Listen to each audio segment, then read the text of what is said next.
Hello everyone, कैसे हैं आप सबका स्वागत करती हूँ नारायणा इंस्पायर्ड में। तो चलिए कहानी शुरू करते हैं।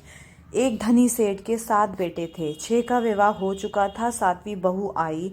वह सत्संगी माँ बाप की बेटी थी। बचपन से ही सत्संग में जाने से सत्संग के सुसंस्कार उनमें गहरे उतरे हुए थे। छोटी बहू ने देखा कि घर का सारा काम तो नौकर चाकर करते हैं, जेठानियाँ केवल खाना बनाती हैं, उनमें से भी खटपट होती रहती है। छोटी बहू को सुसंस्कार मिले थे कि अपना काम स्वयं करना चाहिए और प्रेम से मिलजुल कर रहना चाहिए। अपना काम स्वयं करने से स्वास्थ्य बढ़िया रहता है। उसने युक्ति खोज निकाली और सुबह जल्दी स्नान करके शुद्ध वस्त्र पहनकर पहले ही रसोई में जा बैठी। जेठानियों ने टोका, लेकिन फिर भी उसने बड़े प्रेम से रसोई बनाई और सबका प्रेम से भोजन बनाया। दिन में सास छोटी बहू के पास जाकर बोली, बहू तू सबसे छोटी है, तू रसोई क्यों बनाती है? तेरी 6 जेठानियां हैं। बहू, माँ जी, कोई भूखा अतिथि घर आ जाए तो उसको आप भोजन क्यों कराते हो? बहू, शास्त्रों में लिखा है कि अतिथि भगवान का स्वरूप होता है, भोजन पाकर वह तृप्त होता है, तो भोजन कराने वालों को बड़ा पुण्य मिलता है। माँ जी, अतिथि को भोजन कराने से जो पुण्य होता है, तो क्या घर वालों को भोजन कराने से पाप होता है? अतिथि में भगवान का स्वरूप है, तो घर के सभी लोग भी तो भगवान का स्वरूप हैं, क्योंकि भगवान का निवास तो जीव मात्र में है। और माँ जी, अन्न आपका, बर्तन आपके, सब चीज़ें आपकी हैं, तो जरा सी मेहनत करके सब में भगवत भाव रख के रसोई बनाकर खिलाने से थोड़ी सी सेवा कर लूँ तो मुझे पुण्य होगा कि नहीं होगा?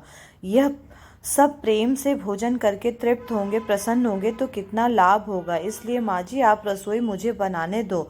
सास ने सोचा कि बहू बात तो ठीक कहती है, हम इसको सबसे छोटी समझते थे, पर इसकी बुद्धि सबसे अच्छी है। दूसरे दिन सास सुबह जल्दी स्नान करके रसोई बनाने बैठ गई।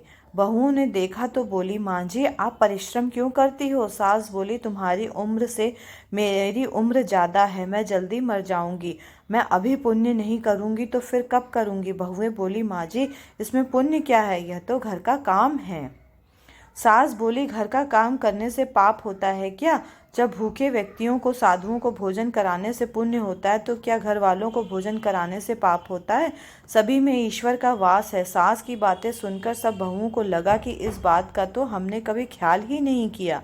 यह युक्ति बहुत ही बढ़िया है। अब जो बहुएं पहले जग जाए वह रसोई बनाने बैठ जाए। पहले तो भाव था कि तू रसोई बना ले, तो 6 बारी बंधी थी, लेकिन अब मैं बनाऊं यह भाव हुआ तो अब 8 बारी बंध गई, ये और बढ़ गए। सास बहू, काम करने में तू कर, इससे काम बढ़ जाता है और आदमी कम हो जाते हैं, पर मैं करूं, इससे काम हल्का हो जाता है और आदमी बढ़ जाते हैं।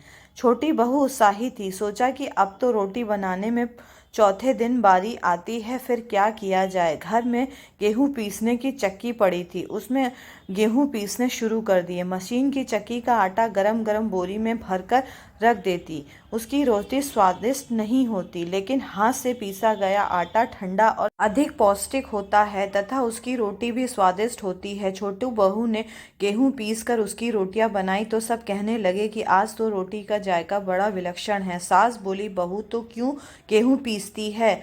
माँ जी, हाथ से गेहूं पीसने से व्यायाम हो जाता है और बीमारी नहीं आती। दूसरा, रसोई बनाने से भी ज़्यादा गेहूं पीसने पर पुण्य होता है। सास और जेठानियों ने जब सुना तो लगा कि बहू ठीक कहती है। उन्होंने अपने अपने पतियों से कहा, घर में चक्की ले आओ, हम सब गेहूं पीसेंगे। रोजाना सभी जेठानियां चक्की से 2-2.5 सेर गेहूं पीसने लगीं। अब छोटी बहू ने देखा कि घर में जूठे बर्तन मांजने के लिए नौकरानी आती है। आपने अपने जूठे बर्तन हमें स्वयं साफ करने चाहिए, क्योंकि सब में ईश्वर है, तो कोई दूसरा हमारा जूठा क्यों साफ करे? अगले दिन उसने सब बर्तन मांज दिए। सास बोली, बहू विचार तो कर, बर्तन मांजने से तेरा गहना घिस जाएगा, कपड़े खराब हो जाएंगे। माँ जी, काम जितना छोटा उतना ही महत्व ज़्यादा। पांडवों के यज्ञ में भगवान श्री कृष्ण ने जूठी पत्तलें उठाने का काम किया था। दूसरे दिन सास बर्तन मांजने बैठ गई। उसने के सब बहुओं ने बर्तन मांजने शुरू कर दिए। घर में झाड़ू लगाने नौकर आता था। अब छोटी बहू ने सुबह जल्दी उठकर झाड़ू लगा दी। सास ने पूछा, बहू झाड़ू तूने लगाई है? माँ जी आप मत पूछिए, आपको बोलती हूँ तो मेरे हाथ से काम चला जाता है। झाड़ू लगाने का काम तो नौकर का है, तू क्यों लगाती है? माँ जी रामायण में आता है कि वन में बड़े बड़े ऋषि मुनि रहते थे, लेकिन भगवान उनकी कुटिया में न जाकर पहले शबरी की कुटिया में गए, क्योंकि शबरी रोज चुपके से झाड़ू लगाती थी, पर पंपासर का रास्ता साफ करती थी, कहीं आते जाते ऋषि मुनियों ने पैरों के कंकड़ न चुभ जाएं। सास ने देखा कि यह छोटी बहू तो सबको लूट लेगी, क्योंकि यह सबका पुण्य अकेले ही ले लेती है। अब सास और सब बहुएं ने मिल के झाड़ू लगानी शुरू कर दी। जिस घर में आपस में प्रेम होता है वहाँ लक्ष्मी बढ़ती है, और जहाँ कला होता है वहाँ निर्धनता आती है। सेठ का धन तो दिनों दिन बढ़ने लगा। उसने अपने घर की सब स्त्रियों के लिए गहने और कपड़े बनवा दिए। अब छोटी बहू ससुर से मिले गहने लेकर बड़ी जेठानी के पास गई और बोली, आपके बच्चे हैं, उनका विवाह करोगी तो गहने बनवाने पड़ेंगे। मेरे तो अभी कोई बच्चा नहीं है, इसलिए इन गहनों को आप रख लीजिए। गहने जेठानी को देकर बहू ने कुछ पैसे और कपड़े नौकरों में बांट दिए। सास ने देखा तो बोली, बहू यह तुम क्या कर रही हो? तेरे ससुर ने सबको गहने बनवा कर दिए हैं और तूने वे जेठानी को दे दिए और पैसे कपड़े नौकरों में बांट दिए। माँ जी मैं अकेले इतना संग्रह करके क्या करूँगी? अपनी वस्तु किसी जरूरतमंद के काम आए तो आत्मिक संतोष मिलता है, और दान करने का तो अमित पुण्य होता ही है। सास को बहू की बात लग गई।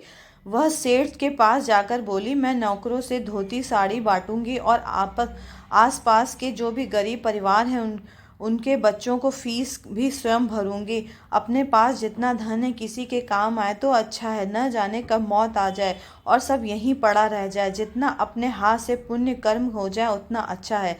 सेठ बहुत प्रसन्न हुआ कि पहले नौकरों को सब कुछ देते तो लड़ पड़ती थी, पर अब कहती है कि मैं खुद दूंगी। सास दूसरे को वस्तुएं देने लगी तो घर यह देखकर दूसरी बहुएं भी देने लगी। नौकर भी खुश हो गए, मन लगा